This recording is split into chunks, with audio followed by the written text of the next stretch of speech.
મારી આટલું બધું છે તો મંદિર ચમ નહીં બનાવી શકતા? દુનિયા જેવું મેં કર્યું નહીં. છેલ્લા 5 વર્ષથી ગાદી થાય. છેલ્લા સમયથી 5 વર્ષ પહેલા જે બોલી એ આજ બધું બનાવ્યું છે. 5 વર્ષથી ગાદીપતિ માતા છું. આજકાલની 5 વર્ષથી જેટલા ભાવિક ભક્તો હજારો રોજ વધતા વધતા વધતા વધતા વધતા આજ લાખોમાં સંખ્યા થઈ ગઈ છે.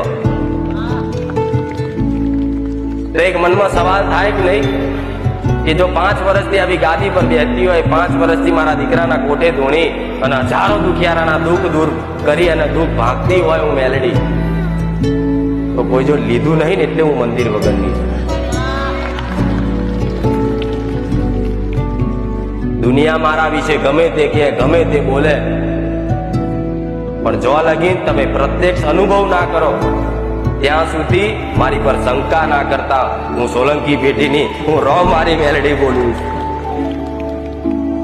હું એવું કહું છું કે હું કહીશ એ તો તમે નહીં માનો કદાચ, પણ જે મારા સાનિધ્યમાં જૂના જે ભાવિક ભક્તો આવતા હોય એમને પૂછવાનું શાંતિથી, હાથ ફેરવી અને એકની વાત નહીં 10 ને પૂછો, 100 ને પૂછો, 500 ને પૂછો, અને 500 થી એક વ્યક્તિ જો એવું કહે ને કે ખુખાર મેલડીના સાનિધ્યમાં મારી જોડે 500 રૂપિયા પડાયા તો હું મેલડી ગાદી છોડી દઉં.